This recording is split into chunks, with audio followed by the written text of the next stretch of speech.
मृत्युंडम महाकाया सूर्यकोटि संप्रभा निर्विघ्नं कुरु मे देव सर्वकार्येषु सर्वदा। मंगलम भगवान विष्णु मंगलम गरुध्वज मंगलम पुंडरीकाक्ष मंगलाय तनो हरि। शंकर शंकर हर हर शंकर शंकर शंकर जय जय शंकर। मंगल भवन मंगल हारी उमा जपते त्रिपुरारी। देखिए, शिव से जुड़ी कथा हम भेजते हैं आप लोगों को, बार बार कहते हैं कि सुनिए, लाइक करिए, सब्सक्राइब करिए, दूसरों को भेजिए। देखिए, ज्ञान बांटने से ज्ञान बढ़ता है। क्या है, अपने मन में सोचिए, हम किराएदार हूँ, मेरा कुछ नहीं है। भगवान का दिया घर में रह रहे हैं, भगवान का दिया खा रहे हैं, भगवान का दिया पहन रहे हैं। और जैसे हो, देखिए, विचार करिए ज़रा, आप कहीं होटल में जा रही हैं, 2 दिन 4 दिन होटल में टिक गई, और टिकने के बाद पैसा दी तब तक था आपका। उसके बाद जिस दिन पैसा ख़त्म हो जाएगा तो होटल वाला कहेगा भाई घर खाली करिए, आपका ड्यूटी पूरा हो गया, तो उस दिन खाली करना पड़ता है ना। तो उसी तरह सोच क्यों नहीं आप लोग लेते हैं कि भगवान ने कहें जाओ, एंजॉय करो, घूमो टहरो, खाओ पियो, और मेरा भजन कीर्तन, मेरा नाम लो, फिर तो मेरे लोक में आना है। तो ये मानो कि मेरा घर भगवान का घर है। यहाँ तो भगवान हमको घूमने के लिए, रहने के लिए, खाने के लिए भेजे हैं। तो जब तक रहो तब तक अच्छे से जियो, खूब मुस्कुराते हंसते हुए, और जो आपके पास है अच्छे कर्म करते हुए। उसके बाद तो हम लोग का घर अपने घर ही जाना है। तो ये विचार मन में आ जाएगा तो मन से ही कोई बुरा कर्म, जैसे कोई सामान आपको हम दे दिए तो आप सोचिए कि हमारा है, देना पड़ेगा। तो ये सोचिए कि भगवान का सब कुछ है, भगवान एक दिन अपना सब कुछ ले लेंगे। जरा विचार करिए कि आप सोना चांदी कुल पहनिए, मर जाएंगे तुरंत लोग निकाल लेंगे, कान में नहीं रहेगा, नाक में नहीं रहेगा, निकालो, सोना है, चांदी है, हीरा है, तो कोई रहने नहीं देता। तो क्यों अपना मान के चलें, मेरा क्या है, सब भगवान का है। भगवान के दिया हम खा रहे हैं, पी रहे हैं, भगवान के बनाए संसार में हम रह रहे हैं, और सब भगवान है। पति भगवान, बेटा भगवान, पुता भगवान, पुत्री, सब भगवान है। भगवान को समझ के करिए, आपका 24 घंटा पूजा आराधना होता रहेगा। अब देखिए, पार्वती माता हमसे, शंकर जी हमेशा कथा सुनाते थे। अब भोलेनाथ से कह रहे थे देखो पार्वती, हम तुमको सुना रहे हैं बहुत अच्छा कथा। जेठ का महीना था, शुक्ल पक्ष था, और चतुर्दशी पूर्णिमा का समय था। एक गांव में ब्राह्मण था, बहुत गरीब दुखियारी, उसके पास कुछ नहीं, दिन रात चोरी चमारी करता था, कोई अच्छा कर्म नहीं करता। अब राजा के पास खबर गया, राजा मार के उसको घर से बाहर निकाल दिए। जब घर से बाहर निकाल दिए तो बाहर जाके रात को कोई नदी था, वही नदी पार करके वो आता था और गांव में चोरी करता था, लेके जाता था। करते करते 30 दिन का चोर, 1 दिन पकड़ाएंगे, बुरे कर्म का फल तो बुरा मिलना ही है। अब उसने क्या किया कि जब गांव में चोरी किया, सबको पता चल गई, तो गांव के ब्राह्मण जो उसको पहले से राजा निकाल दिए थे, जब उसको निकाल दिए तो वो बारे डर से भागते भागते भागते गया, और नदी में गठरी लेके, गठरी को ओजन होने के कारण नदी में डूब गया, डूब के मर गया। अब मर गया, अब दौड़ के यमदूत सब आए, उसको पकड़ के फांस के ले जा रहे थे, घिसराते मिसराते। वहाँ गया तो चित्रगुप्त को बुलाया गया। चित्रगुप्त ने लेखा जोखा लिखे कि क्या किया, कोई अच्छा कर्म किया? कहने ब्राह्मण तो है, नहीं कोई अच्छा कर्म नहीं किया था, हमेशा चोरी चमारी। कहे नहीं प्रभु, जेठ महीने में 2 दिन यह स्नान किया था नदी में, और जेठ के महीना था वो प्रातः काल। अब बताइए, प्रातः काल की कितनी बड़ी महत्व। ब्रह्म मुहूर्त में 10,000 अश्वमेध का फल मिलता है। वो प्रातः काल वो 2 दिन नहाया था। यमदूत कहें कि नहीं, इसको स्वर्ग में ले जाना है, क्योंकि जेठ के महीने में शुक्ल पक्ष में 2 दिन ये नदी में नहाया है, और उसको ले गए स्वर्ग में। मतलब इतनी जिंदगी में बुरा कर्म किया, बस 2 दिन नहाने की वजह से स्वर्ग में गया। तो बताए, नहाने का महत्व कम है? बहुत ज़्यादा है। तो वही भोलेनाथ कहते हैं कि देखिए, आप कोई काम करिए, नहाने का महत्व सबसे ज़्यादा है। क्योंकि कहते हैं कि जो शरीर को लोग नहवाते हैं तो उसमें तो परमात्मा बैठे रहते हैं ना। तो परमात्मा कहाँ बैठते हैं? साफ सुथरे जगह पर। अब मंदिर में क्यों सफाई होता है कि भगवान यहाँ है, भगवान है, सफाई करते हैं। तो ये हम लोग का शरीर मंदिर है, इसमें भोलेनाथ विराजमान हैं। तो कहते हैं भगवान जो शरीर को साफ सुथरा करके रखता है, इसका पालन करता है, इसको साफ सुथरा कपड़ा पहनाता है, वही में हम अच्छे ढंग से विराजमान हो कि हम सब सारे संसार के हृदय में भगवान का वास होता है। और जब भगवान है तो शरीर चल रहा है, डोल रहा है, बोल रहा है, खा रहा है, फिर जिस दिन भगवान निकल गए शरीर 100 हो गया। तो इतना मान के क्यों नहीं हम लोग चलते हैं कि मेरा कुछ नहीं है, भगवान करा रहे हैं, कर रहे हैं, भगवान उठा रहे हैं। तो एक पुनर्जन्म का जब बहुत तपस्या रहता है तो उसके मन में ये बात बैठती है। नहीं तो लोग बस खाने, घूमने, फिरने, पिक्चर देखने में अपना जीवन बिता रहे हैं। ये नहीं सोच रहे हैं कि 84 लाख जो इनमें मरना, जीना, जन्मना यही होना है, कुछ साथ में जाना नहीं है। अब क्या हुआ कि अब उसी पर उसका तो मुक्ति हो गया, स्वर्ग गया। जब स्वर्ग गया तो बहुत दिन तक अपना स्वर्ग में विचरा। उसके बाद जब उसका अवधि पूरा हो गया, सब कहते हैं न पुण्य छिन ले मृत्यु लोके, बस हम भगवान को अर्पण करते जाए, मेरा न पुण्य है न पाप है, सब भगवान जाने भगवान क्या करा रहे हैं। पृथ्वी पाया तो पृथ्वी फिर ब्राह्मण हुआ।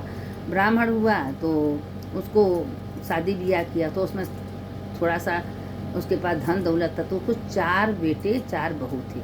तो जो छोटी बहू थी वो बहुत धर्मात्मा थी, पुजारी थी, पूजा उजा करने वाली थी।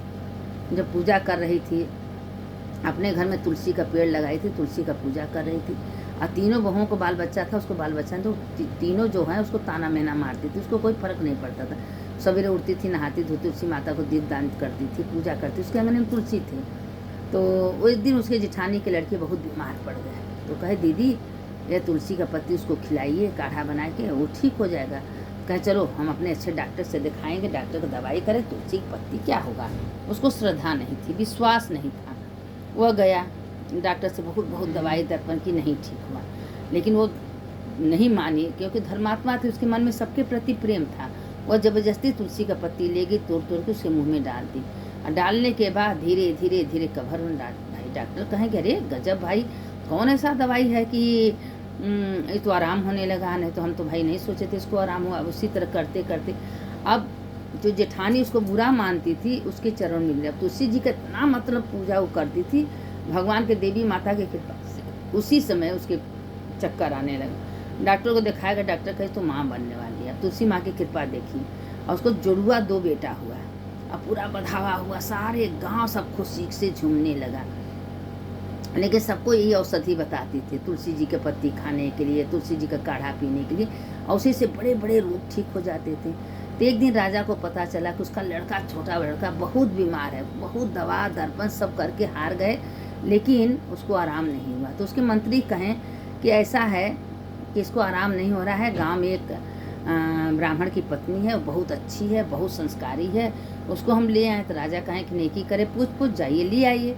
अब डोली पर बैठा के उसको दोनों बेटे, उसके पति और उसकी पत्नी गए तो अब उसको जो है राजा को उपाय बताई, तो ले गई अपने घर से तुलसी का पत्ती ले गई थी, ले गई छोटा छोटा करके राजा के लड़के को पिला दी। तो कहें कि आप इतना बड़ा बगीचा, इतना बड़ा फुलवारी लगाए, आपके घर में तुलसी का पेड़ नहीं है? कहें नहीं। अब लगे खोजने, वो 2-4 पेड़ ले गई, उसके बगीचे में तुलसी का पेड़ लगा दी। और लगाने के बाद तुलसी एकदम हरी भरी हो गई। नहीं, और वो 2 दिन 4 दिन तुलसी का पत्ती खिलाने लगी। राजा का लड़का धीरे धीरे ठीक होने लगा। अब राजा को एकदम आश्चर्य हो गया, कितना दवा दर्पण किए, इतना भय, डॉक्टर को दिखाई नहीं आराम हुआ। तुलसी में क्या ऐसा गुण है? कहें तुलसी में बहुत गुण है। जिसके घर में तुलसी का पेड़ रहता है, जो तुलसी को सींचता है, जो तुलसी में 33 कोटि देवी देवता का वास होता है। कहते हैं मूले ब्रह्मा तने विष्णु, शाखा नाम महेश्वर, पात पात देवा नाम वृक्ष राजा नमस्तुते। तुलसी में 33 कोटि देवी देवता का वास होता है, और उसमें जितनी निगेटिव ऊर्जा सब बाहर जाती है। इसलिए तुलसी का बहुत बड़ा महत्व है। तो अब वो अपना क्या हुआ कि अब उसका लड़का राजा का ठीक हो गया। अब राजा भाई ढिढोरा पिटवा दिए कि जो जेठ महीने में स्नान करके तुलसी का दीपदान करेगा, पूजा करेगा, तुलसी का आराधना करेगा, उसके घर में सब सुख शांति रहेगा। और राजा क्या किए कि उसके जो पति थे उसमें मंत्री बना दिए, उसको पत्नी को वैद मंत्री बना दिए। अब दोनों को उसी महल में रख दिए। अब उसके बेटे दोनों हैं, राजा महाराजा, मतलब अच्छे स्कूल में गए, पढ़ाई लिखाई करने लगे। देखिए अच्छे कर्म का फल पहले देखिए कि अच्छे कर्म का फल क्या होता है। निस्वार्थ, कोई मन में लालच नहीं, स्वार्थ नहीं, बिना निस्वार्थ पूजा करिए, निस्वार्थ पाठ करिए, निस्वार्थ सबका कल्याण करिए, कल्याण के बारे में सोचिए। सर्वे भवन्तु सुखिनः, सर्वे सन्तु निरामया, सर्वे भद्राणि पश्यन्ति मा कश्चित् दुःख भाग्य भवेत्। निस्वार्थ हम जो कर रहे हैं बिना स्वार्थ के। आप भला के बारे में सबके सोचिए कि सबका भला करेंगे, अपना भला स्वयं होगा। अब वो निस्वार्थ करते करते देखिए उसके जेठानी ताना मारती थी, महना मारती थी। उसके जेठानी बहुत कुछ करी, किसी को उसको बुरा नहीं लगता था। कहती थी ठीक है, हे माता तुलसी तू जानिए। आज उनकी कृपा से उसको 2 बेटे हो गए, राज्य का मंत्री बन गई, वैद मंत्री, उसके बच्चे अच्छे से कॉलेज स्कूल में पढ़ने लगे। बताइए तुलसी माता क्या नहीं दे दी। तो निस्वार्थ पूजा का फल बहुत मिलता है। अब जब हम कोई लालच में स्वार्थ में कोई काम करते हैं तो भगवान भी नहीं सुनते, कहें तुम लालच में करे, तुमको अहंकार है तो हम तुम्हारा कुछ नहीं करेंगे।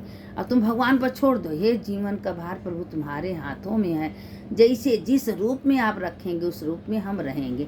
हमको अगर भगवान बहुत दिए, खूब बढ़िया पहनिए, बढ़िया खाइए, बढ़िया दीजिए, कुल कर नहीं दिए हैं तो भगवान का वही शुक्रिया अदा करिए। भगवान ने आप लोग जो दिया बहुत अच्छा दिया। हे भगवान आपका करोड़ करोड़ बार धन्यवाद, आपने हमको रहने का जगह दी है, खाने को दे रहे हैं, पहनने को दे रहे हैं। रोज़ हम आप लोग से ही बोलते हैं सब कुछ भगवान को अर्पण कर दीजिए, सब कुछ अच्छा होगा। सवेरे से सांझ तक यही बोलिए जो होगा अच्छा होगा, जो होगा अच्छा, जो भगवान ने करेंगे अच्छा करेंगे, अच्छा करते करते अच्छा होगा। और कभी मन में निगेटिव मत सोचिए ये काम से गलत होगा, ये नहीं किए ऐसा होगा, क्या होगा, मेरा पास पैसा नहीं, मेरा पुनर्जन्म में क्या होगा, मेरे बच्चे। अरे बाबा जो तुम्हारे किस्मत में लिखा होगा हो के रहेगा, उसको कोई काट नहीं सकता। तुम्हारे भाग्य में अच्छा लिखे रहेगा तो भगवान दे के रहेंगे, नहीं लिखा रहेगा 1000 कोशिश करिए भगवान नहीं देंगे। भाग्य बहुत प्रबल होता है, तो इसीलिए कहते हैं अपने भाग्य से सारा काम करिए। अब भाग्य से करेंगे सब कुछ अच्छा ही अच्छा होगा। तो इसीलिए कहते हैं, बार बार कहते हैं कि हमेशा अच्छा बोलिए, अच्छा कहिए, अच्छा विचार करिए, अच्छा सोचिए, दूसरों को भेजिए, लाइक करिए, सब्सक्राइब करिए। करेंगी आप भी पुण्य के भागी बनेंगी। देखिए कथा पुराण सुनना सुनाना मामूली बात नहीं है। अब देखिए जेठ महीना में उस ब्राह्मण की कैसी कैसी मुक्ति हुई है, कितने बड़े गरीब चोर खाली मात्र जेठ महीने में स्नान करने का कम महत्व तो नहीं है। अगर आप लोग को अच्छा लगे तो हर हर महादेव लिखिए और अपना दूसरों को भेजिए, दूसरों को सुनाइए। सुनने वाले की जय, सुनाने वाले की जय। शंकर शंकर हर हर शंकर, शंकर शंकर जय जय शंकर। मंगल भवने मंगल हारी उमा जपते त्रिपुरा, अच्युतम केशवम राम नारायणम कृष्ण दामोदरम वासुदेवम हरे, श्रीधरम माधवम गोपिका वल्लभम जानकी नायकम रामचंद्रम भजे। सुनने वाले की जय, सुनाने वाले की जय।